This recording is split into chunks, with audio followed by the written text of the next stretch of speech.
नमस्कार, मैं हूं रवि कुमार। आप देख रहे हैं समाचार प्लस की विशेष पेशकश ground zero. Ground zero report के तहत आज हम मौजूद हैं डीग जिले के कामा कस्बे में। आइए जानते हैं यहाँ के लोगों से, यहाँ की क्या समस्याएं हैं, क्या मुद्दे हैं, किस तरह का विकास ये लोग चाहते हैं। आज हमारे साथ कामा के कुछ गणमान्य नागरिक, किसान और युवा भी हमारे मौजूद हैं, उनसे बात करते हैं। सबसे पहले हम बात करते हैं सामाजिक कार्यकर्ता, अपनी बेबाक और प्रखर टिप्पणियों के लिए जाने जाने वाले सामाजिक कार्यकर्ता विजय मिश्रा जी थे। जी बताएं। देखिए रवि जी, हमारे क्षेत्र के ये हालात हैं कि सिर्फ चेहरे बदलते हैं, हालात यों की त्यों रहते हैं। वही स्थिति आज है हमारे क्षेत्र में। जनता की जो बुनियादी जो समस्याएं हैं, शिक्षा, स्वास्थ्य, सड़क, बिजली, पानी, उनका आज भी अभाव है। सिर्फ सरकार बदली है, चेहरे बदले हैं, हालात यों की त्यों बने हुए हैं। अब ऐसी स्थिति में जनता जो उम्मीद लेकर के अपने जनप्रतिनिधियों को चुनती है, वो उम्मीदें कहीं दूर दूर तक नज़र लोगों को नहीं आती हैं। ये क्षेत्र की एक बहुत बड़ी विडंबना है।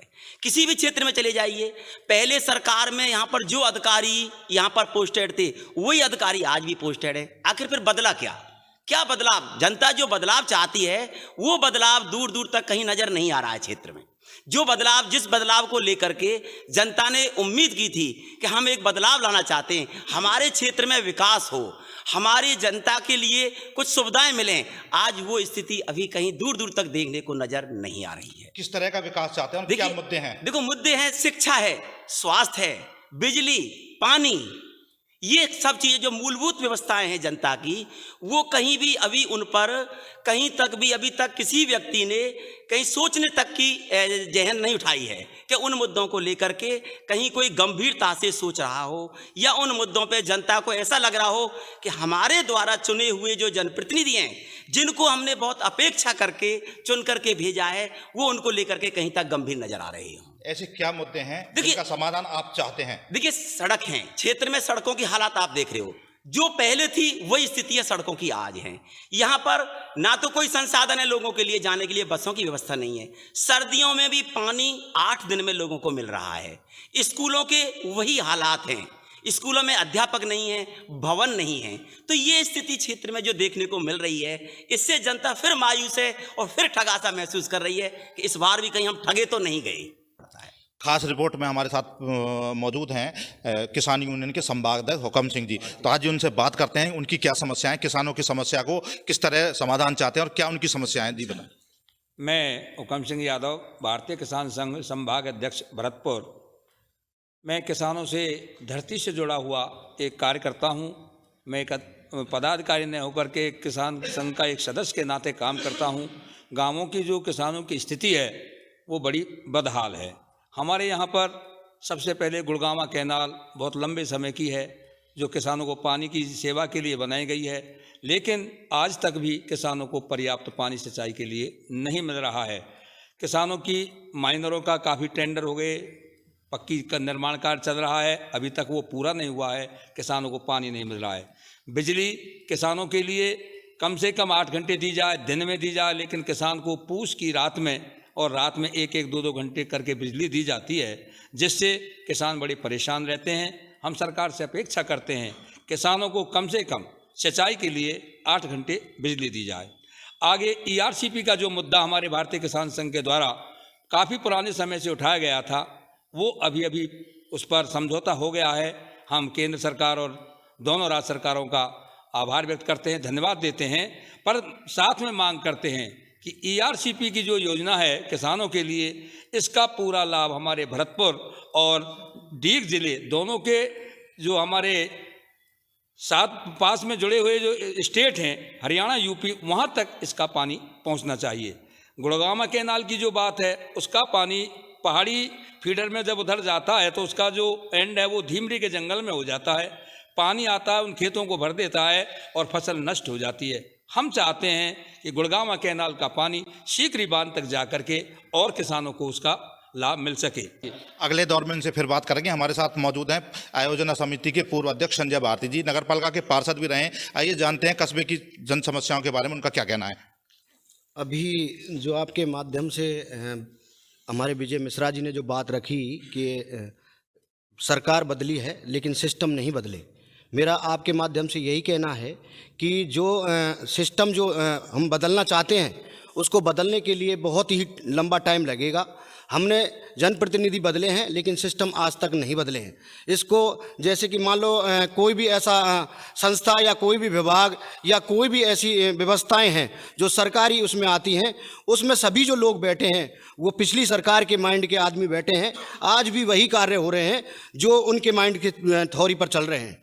ऐसे कई प्रकरण हैं जिनको आज तक लोग अपनी समस्याओं को लेकर जूझ रहे हैं। ऐसे कई मर्डर हैं जो आज तक प्रशासन ने नहीं खोले हैं। ऐसी कई नगरपालिका से संबंधित कार्य हैं जो अतिक्रमण से लेकर आज ऐसे ऐसे धार्मिक स्थल हैं जिन अतिक्रमणों करके नगरपालिका के द्वारा अतिक्रमण करे गए हैं, जो धार्मिक स्थलों से जुड़ी हुई जगह हैं। मैं आपके माध्यम से यही कहना चाहता हूं कि जो सरकार बदली है, इस सरकार से उम्मीद जो जनता ने लगाई है वो यही उम्मीद लगाई है कि ये जो भी करप्शन और जो भी घूसखोरी हो रही है, जो लोग आज से पहले जो सिस्टम में बैठे हैं वो पैसा दे देकर आज कुर्सियों पर बैठे हैं और वही माइंड के काम आज कर रहे हैं। समस्याएं सबकी अपनी अपनी होती हैं। किसानों ने अपनी समस्या रखी, वहीं दूसरी ओर व्यापारी नेता भी हमारे साथ हैं, धीरज जी पंडित। आज उनसे भी जानते हैं कि उनको कृषि उपज मंडी संचालन में या व्यापारी अपने जो व्यापारिक जो प्रतिष्ठान है उसको चलाने में, अपने व्यापार चलाने में क्या क्या परेशानी आती हैं और उनकी क्या क्या सरकार से मांग है। मैं आपको सबसे पहले धन्यवाद देना चाहता हूं कि जो समस्याएं आप अगर सरकार तक पहुंचा सके उसके लिए मैं आपको अग्रिम धन्यवाद देना चाहता हूं। अभी हमारे अध्यक्ष महोदय ने कहा था किसान यूनियन के ने कि उन्होंने अपनी बेसिक परेशानी बता दी, और सबसे बड़ी परेशानी होती है जब किसान माल लेके मंडी में आता है। तो हमारे यहाँ पे सबसे बड़ी जो प्रॉब्लम है कवर्ड ऑक्शन प्लेटफार्म की है, जो हमारे यहाँ पे केवल नाम मात्र का है, उसमें कोई व्यवस्था किसी प्रकार की नहीं है। मैं चाहता हूँ सरकार इस पर ध्यान दे कि हर बार बारिश होने से इतना लाखों का नुकसान किसानों का होता है, मजबूरन किसानों को झेलना पड़ता है। ये बेसिक इतनी बड़ी समस्या है, इसमें प्लेटफार्म है नहीं हमारी मंडी में। जमीनें अंदर बहुत खाली पड़ी हुई हैं पर सरकार इस पर कभी ध्यान नहीं देती। हमने कई बार उनको सचिव महोदय को बोला भी था पर उन्होंने प्रपोजल बना के भेजा, वहाँ से नेगलेक्ट हो गया है। पता नहीं क्या कारण उनके रहे होंगे। पर सबसे बड़ी जो समस्या है ऑक्शन प्लेटफार्म की है, क्योंकि कई बार हमने देखा है कि सरसों के टाइम पर सरसों एकदम प्रेशर से आती है, मौसम बदलता ही है, मौसम में बारिश होते हैं, कभी भी बारिश हो सकती है, तो बारिश में बह जाती है। उसकी पक्की पकाई फसल जिसको बेचने के लिए आया वो बह जाती है, उसमें नालियों में चली जाती है, उसका स्वरूप बदल जाता है, व्यापारी उसको लेने में आनाकानी करता है, फिर किसान और उसकी व्यापारिक बनती नहीं है। इसलिए मैं चाहता हूं सरकार सबसे पहले कवर्ड प्लेटफार्म बना के समस्या जो हमारी सबसे बड़ी है किसान की और व्यापारियों की, इसको समाधान करने मैं आपके चैनल के माध्यम से डिमांड करता हूँ। हमारे साथ नगर पालिका के पार्षद महेश शर्मा भी मौजूद हैं। एक जनप्रतिनिधि होने के नाते, वार्ड का जनप्रतिनिधि होने के नाते वो कामा कस्बे की समस्या को बेहतर समझते हैं। आइए उनसे भी बात करते हैं कि कामा क्षेत्र में नगर पालिका को लेकर, सफाई व्यवस्था को लेकर, पानी व्यवस्था को लेकर किस तरह की समस्याएं हैं और किस तरह का वो समाधान चाहते हैं। जी भाई साहब, रवि जी बहुत बहुत धन्यवाद आज की आपके इस कार्यक्रम के लिए। ये कार्यक्रम बहुत आवश्यक था, क्योंकि इस समय मैं यदि केवल नगर पालिका की यदि बात करता हूँ तो नगर पालिका में व्याप्त जो अव्यवस्थाएं हैं उन व्यवस्थाओं को अब सुचारू रूप से चलाने के लिए भी समय थोड़ा कम रह गया है, क्योंकि 3 साल इनके निकल चुके हैं। 3 साल इन्होंने धरातल पर गंभीरतापूर्वक कोई ऐसा काम किया नहीं कि जिसमें हमारे यहाँ जो जनता में व्याप्त समस्याएं हमारी दूर हो जाएं। नगर पालिका के द्वारा किए जाने वाले जितने भी काम हैं उन कामों को कभी भी वहाँ शीर्ष पर जो बैठे जिम्मेदार जो लोग हैं उनके द्वारा कभी ये काम नहीं किए गए हैं। तो मैं आपके माध्यम से ये निवेदन करना चाहता हूं कि शेष जो आपके पास समय रह गया इस नगर पालिका के लिए, इस जनता को आश्वस्त करने के लिए, जनता को जवाब देने के लिए आप कोई ऐसी रणनीति, कोई ऐसी आयोजना, कोई योजना बनाएं कि आप धरातल पर आकर के इनकी सड़क सफाई और आपके सफाई संबंधी जो भी तुम्हारे काम मूलभूत आवश्यकता के करने योग्य हैं वो आपके द्वारा किए जाने चाहिए।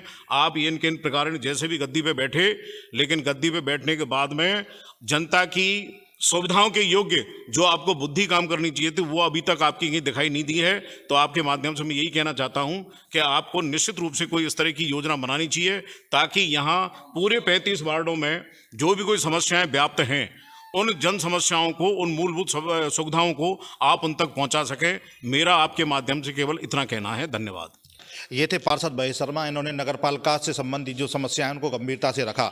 अगली कड़ी में हम बात करते हैं, किसान नेता हैं हमारे साथ यतेंद्र जी गुलपाड़िया, उनसे भी बात करते हैं। किसानों को बिजली किस तरह मिल रही है, नहीं मिल रही है? नहीं, बिल्कुल नहीं मिल रही सर। क्या मांग है आपकी? रात में 1-8 घंटा बिजली देते हैं, उसको भी ड्रॉप कर देते हैं। किसान बेचारे रात भर जाड़े में मर रहे हैं। आपकी क्या मांग है, क्या समस्या हमारी ये है कि किसानों को 8 घंटे बिजली मिले, कम से कम, और वो दिन में मिले, रात की बजाय। एक क्या नाम है, टीन शेड डले हैं उसमें मंडी में, बरसात आ जाती है तो उसमें सब सरसों वगैरह सब बह जाती है। एक मतलब ये कि बाजरे का समर्थन मूल्य मिलना चाहिए।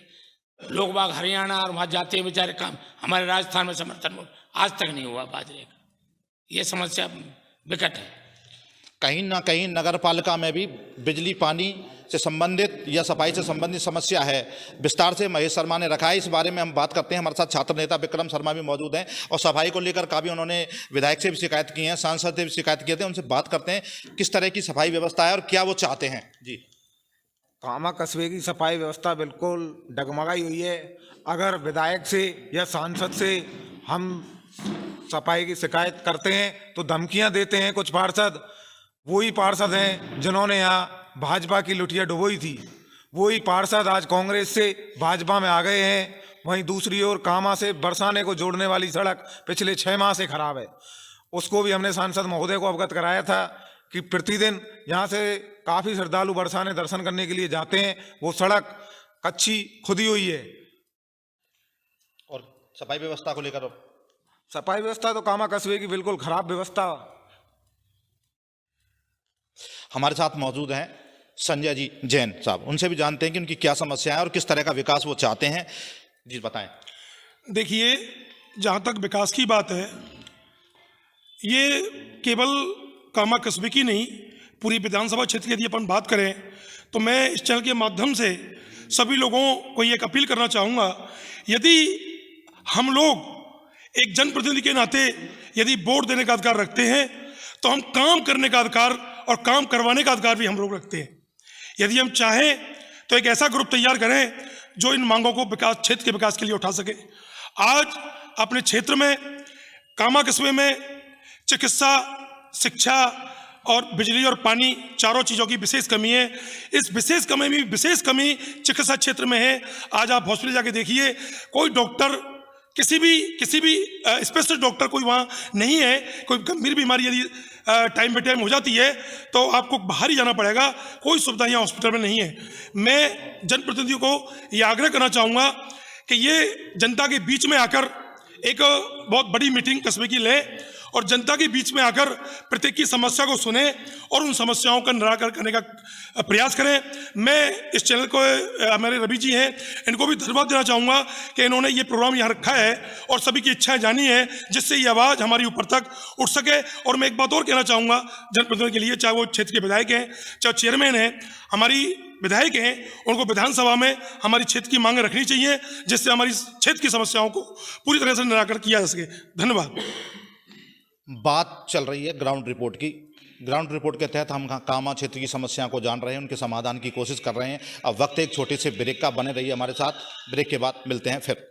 आप देख रहे हैं समाचार प्लस की विशेष पेशकश ग्राउंड जीरो। ग्राउंड जीरो के तहत कामा कस्बे के, कामा विधानसभा क्षेत्र के कुछ गणमान्य नागरिक, किसान हमारे साथ मौजूद हैं। हम जानना चाहते हैं, उनका प्रयास कर रहे हैं, क्या यहाँ की समस्याएं हैं, क्या उनका समाधान होना चाहिए, किस तरह का ये लोग विकास चाहते हैं, इस बारे में आज चर्चा कर रहे हैं। चर्चा में हमारे साथ आज भाजपा के नेता अली हुसैन, उनसे बात करते हैं। बिजली विभाग को लेकर आपकी क्या राय है?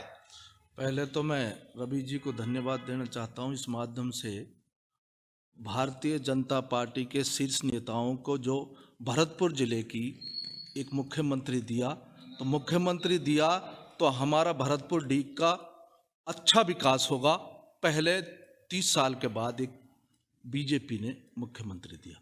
दूसरी बात इन्होंने बिजली की पूछी है। बिजली की हमने विधायक जी से कही कि जो सरकार गई 2000 कांग्रेस की 13 से पहले, ये हाल बुरा था। विधायक जी से हमने कहा तो विधायक जी ने ये कहा कि मैं एमडी से बात करूंगी और उस दिन से भ्रष्टाचार पर, बिजली विभाग पर रोक। गत दिनों जनसुनवाई हुई थी, विधायक के सामने आपने बिजली विभाग में भ्रष्टाचार का मुद्दा उठाया था, उस बारे में आपका क्या कहना है? मेरा ये कहना है कि उस दिन से पहले, अब जब मुद्दा उठा उसके बाद भ्रष्टाचार बिजली विभाग में नहीं हो रहा। अगर हो रहा हो तो बता। हमारे साथ नगरपालिका के पूर्व उपाध्यक्ष निहाल मीणा जी भी मौजूद हैं। आइए उनसे भी जानते हैं कि कामा में किस तरह की समस्याएं, क्या मुद्दे हैं और क्या उनका समाधान चाहते हैं और किस तरह के विकास की उनको भी दरकार है। जी बताएं। पत्रकार जी, आपने यहाँ बुला करके हमको इस लायक समझा, आपके लिए बहुत बहुत धन्यवाद। मैं कहना चाहूँगा समस्याएं तो काफ़ी समय से चली आ रही हैं, लेकिन अब जैसा कि एमएलए हमारी जीत के आई हैं, उसके बाद से चाहे नगर पालिका हो, चाहे सिंचाई विभाग हो, चाहे वाटर वर्क्स हो, चाहे बिजली विभाग हो, इन जगहों पर देखने में ये मिला है कि काफ़ी सुधार है। हम पिछले समय में भी जहादा जी मंत्री थी, उस समय हमारे वार्ड में या हमारे एरिया में झाड़ू तलाक नहीं लगती थी, लेकिन अब बदलने के बाद में, विधायक चेंज होने के बाद में काफ़ी सफाई की व्यवस्था, जैसा कि हमने देखा हमारे एसडीएम कोर्ट के आसपास गया कुंड पर काफ़ी सफाई भी हो रही है, और कई खामियां भी हैं। जैसे आपने बताया कि यह खाटू श्याम के लिए बस बंद हो गई है और दिल्ली बस चलनी चाहिए, क्योंकि दिल्ली के लिए बस बहुत कम है। तो एमएलए साहब 1 तारीख को आ रही हैं, हम उनको अवगत कराएंगे कि खाटू श्याम वाली जो बस बंद हुई है उसको आप चलवाएं, दिल्ली के लिए एक बस चलाई जाए। इन चीज़ों को, चाहे वो हॉस्पिटल में हो, डॉक्टर नहीं है, आप डॉक्टर ला करके इन चीज़ों को आप पहले प्राथमिकता दें, जिससे कि आम जन को राहत मिल सके। हमारे साथ युवा मोर्चा के पूर्व अध्यक्ष विवेक गोस्वामी मौजूद हैं। आज ही उनसे जानते हैं कि यहाँ की परिवहन व्यवस्था है, जो सवारियों को परेशानियाँ होती हैं, उनके बारे में आपका क्या कहना है? अभी जो वर्तमान में कामा से दिल्ली के लिए सुबह कोई भी बस की सुविधा उपलब्ध नहीं है। इसके बारे में इसके अलावा भरतपुर को भी शाम को 4 बजे के बाद में कोई भी सुविधा नहीं है। इसके बारे में माननीय विधायक नौक्षम चौधरी जी को अवगत कराया गया है, और नौक्षम जी विधायक जी के द्वारा हमको आश्वासन दिया गया है कि बहुत जल्द ही इस समस्या का निस्तारण कर दिया जाएगा। इसके अलावा विधायक जी से कई सारे मुद्दों पर, जैसे सफाई हो गई, बिजली व्यवस्था हो गई, सड़क व्यवस्था हो गई, इन सभी पर चर्चाएं की गई हैं। अभी सरकार बनी हुए केवल 2 महीने हुए हैं, और विधायक जी हमारी युवा हैं, शिक्षित हैं, और वो अभी सारे समस्याओं को एकत्रित करके और राज्य सरकार के पास अपनी कामा की विधानसभा की समस्या को रख रही हैं, और धीरे धीरे सभी समस्याओं का निस्तारण किया जाएगा, ऐसी हमारी इच्छा है और आशा है। हमारे साथ नगर पालिका के पूर्व पार्षद एडवोकेट अरुण पारा साहब भी मौजूद हैं, आज उनसे भी बात करते हैं। जी, बहुत बहुत धन्यवाद रवि भाई साहब, आज आपने समाचार प्लस के माध्यम से यहाँ जीरो ग्राउंड की रिपोर्ट लेने के लिए यहाँ आप आए हैं। समस्याएं बहुत थीं, परंतु अब हमारी राजस्थान में डबल इंजन की जो सरकार बनी है, मुख्यमंत्री जी भी जानते हैं कि भरतपुर की जितनी भी विधानसभाएं हैं उनमें क्या क्या समस्याएं थीं, उनका समाधान शीघ्र ही हो रहा है और समाधान शीघ्र ही होगा, ऐसा हम उनसे मुख्यमंत्री जी से। पिछली जो कांग्रेस सरकार थी उसमें आप बहुत ही प्रखर ढंग से समस्याएं उठाते हैं, तो क्या 2 महीने में ही समस्याओं का समाधान हो गया? देखो, मैंने ये नहीं कहा समस्याएं थीं, उनका समस्याओं का समाधान होगा, क्योंकि अभी हमारी सरकार को बने हुए 1.5 महीना भी नहीं हुआ है। सारी समस्याएं उनको पता है कि कामा की क्या व्यवस्थाएं हैं, क्या समस्याएं हैं, चाहे वो परिवहन विभाग वाली समस्या हो, चाहे वो रेलवे की समस्या हो। पूर्व में हमारी जो बयाना से हमारे यहाँ सांसद हैं रंजिता जी कोहली, उन्होंने मुद्दा भी उठाया था रेलवे का, परंतु वो किस खटाई में चला गया मैं नहीं कह सकता, परंतु हमारी रेलवे की समस्या है, क्योंकि आध्यात्मिक दृष्टि से ये कामा अपना महत्वपूर्ण स्थान राजस्थान में रखता है। राजस्थान की एकमात्र व्रज स्थली है, और मैं ये चाहूँगा कि सम्माननीय मुख्यमंत्री महोदय कामा के आध्यात्मिक विकास की ओर हमारे कामा को ले जाएं, और कृष्णा सर्किट जो है या कृष्णा कॉरिडोर है या जो भी ब्रिज का पैसा हमारे केंद्र सरकार से उत्तर प्रदेश को मिलता है उसमें हमारे कामा को भी जोड़ा जाए। और हमारे पर्यटक बहुत आता है, उनके लिए पर्यटन विभाग भी थोड़ा सा ध्यान दे और यहाँ पर्यटकों को रोकने के लिए विभिन्न व्यवस्थाएं की जाएं। पर्यटन की दृष्टि से कामा अपना महत्वपूर्ण स्थान राजस्थान में रखता है, यही मेरी बात है। हमारे साथ भाजपा अल्पसंख्यक मोर्चा के जिलाध्यक्ष और किसान याकूब खान भी हैं, आइए उनसे भी बात करते हैं कि उनके क्षेत्र की क्या समस्याएं और क्या वो समाधान चाहते हैं। नमस्कार रवि कुमार जी, आपके चैनल के माध्यम से और आपका स्वागत और अभिनंदन करता हूं मैं। देखिए, पूर्व की जो सरकार और पूर्व की जो विधायक रही है, यहाँ समस्या तो वो सारी की सारी यहाँ उत्पन्न करेगी, कोई सहूलियत नहीं हुई, चाहे वो पानी की हो, बिजली की हो, कानून व्यवस्था की हो। लेकिन हमारे जो क्षेत्र में केपी ड्रेन जो आती है, वो पानी की किसानों को भारी समस्या रहती है, जो वो सीधी डीग साइड निकल जाता है पानी। और हमारे यहाँ का जो कनवाड़ा है, सुनहरा है, ढाना है, अकाता है, बगीची है, ननौला है, ये काफ़ी सारे गांव उस पर पड़ते हैं, उनको सिंचाई से वंचित रह जाते हैं। तो मैं समझता हूँ कि हालांकि पिछली जो पूर्व की सरकार, कांग्रेस सरकार, उसका तो पूरा का पूरा सिस्टम खराब रहा है। अब चूंकि सिस्टम बदलने में समय तो लगता है, अब सरकार आई है और हमें विधायक महोदय से बहुत काफ़ी सारी उम्मीदें हैं। वक्त पर हमारे किसानों को पानी मिलेगा और अब जो कानून व्यवस्थाएं वो भी दुरुस्त हो रही हैं, वो जो ग्राउंड स्तर पर और ज़मीनी स्तर पर देखने को मिल रही हैं। तो ज़्यादातर पानी को लेकर के जो हमारे किसान लोग हैं, हम सभी किसानों के घर से किसानों के बेटे हैं, तो हमें वक्त पर पानी मिले तो पानी की सिंचाई को लेकर के लोगों में उत्साह बढ़ता है इससे।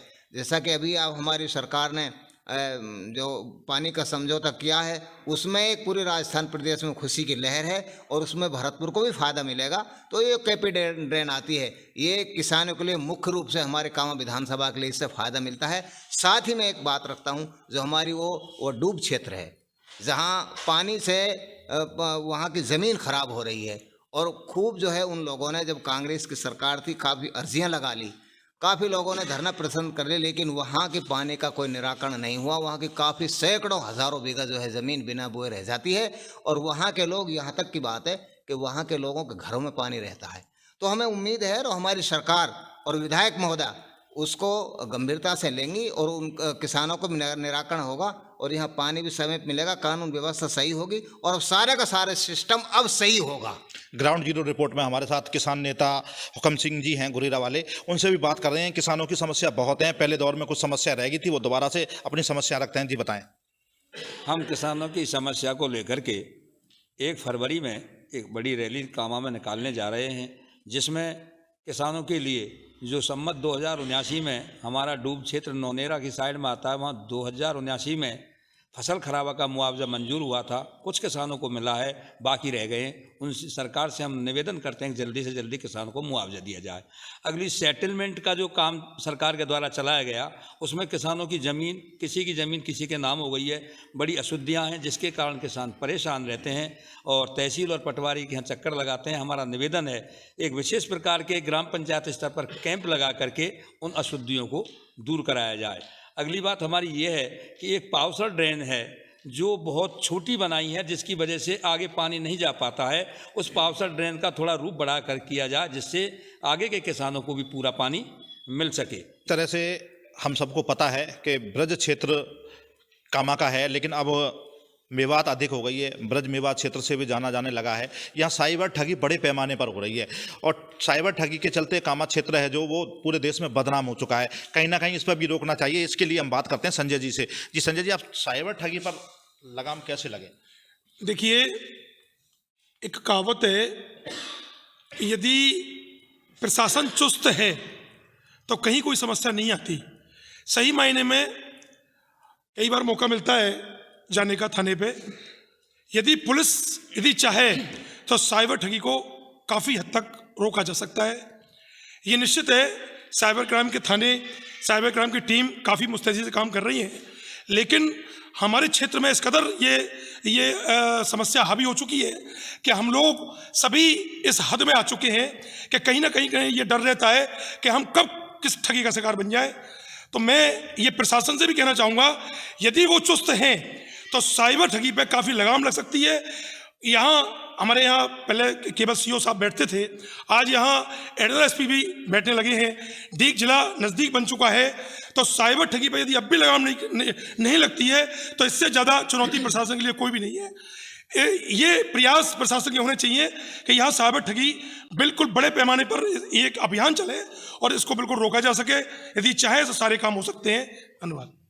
गौ तस्करी भी इस क्षेत्र में बड़ी समस्या है, उसको लेकर भी हम विचार जानने की कोशिश करते हैं। महेश शर्मा जी बताएं। देखिए साहब पत्रकार बंधु, कि यहाँ गौ तस्करी, गौकसी, ऑनलाइन ठगी, ये सारे इतने भयानक तरीके से व्याप्त थे, इसमें कोई शक नहीं है। अब चूंकि सबसे बड़ी बात ये आती है कि सरकार बदली है, सरकार का गठन हुआ राजस्थान सरकार बीजेपी का, तो आपको भी वेट एंड वॉच करना चाहिए, जनता भी वेट एंड वॉच कर रही है, उस पर काम करना। कामा कस्बे की एक बहुत भीषण समस्या है कचरा। यहाँ से निकलने वाला जो कचरा है उसके निस्तारण के लिए कोई स्पेशल जगह नहीं है, उसके निस्तारण के लिए स्थान नहीं है। नगर पालिका की जो गाड़ियाँ हैं वो यहाँ से कचरा लेकर कामा बिरार मार्ग पर रास्ते में पटक देती हैं। 20 गाँव का रास्ता अवरुद्ध हो चुका है। क्योंकि हमारे साथ पालिका के पूर्व उपाध्यक्ष निहाल मीणा मौजूद हैं, उनसे पूछते हैं क्या समस्या है और क्या इसका समाधान होना चाहिए। जी ये पत्रकार जी, वाकई में सत्य बात है, ये कचरे की समस्या बहुत बड़ी समस्या है। आप चाहे कर्मुकावास रोड पर देख लीजिए, वहाँ कचरा वाकई में सड़कों पर पड़ा है। इसके लिए चेयरमैन साहब से भी बात हुई है, एमएलए साहब से भी बात हुई है। फतेहपुर में जो जगह है एक कलेक्टर साहब से मिलकर के वहाँ के लिए मंजूर करने के लिए जगह के लिए बोला है। अब उसमें एमएलए साहब उसमें प्रायोरिटी पे लेकर के उस समस्या को अपने स्तर पर करना चाह रही हैं और करेंगे भी। चेयरमैन साहब से हमने भी कहा है कि आम जगह जगह कचरा जो पड़ा हुआ है, अब चाहे मदरसा के पास देखिए, चाहे वो बास रोड पर देखिए, अब इसमें समय तो लगेगा, 2-4-6 महीने में शायद उम्मीद है कि ये समस्या निश्चित तौर पर मिटेगी और ये कचरे से बिल्कुल निजात मिलेगी। कामा कस्बे की एक और भीषण समस्या है पानी की।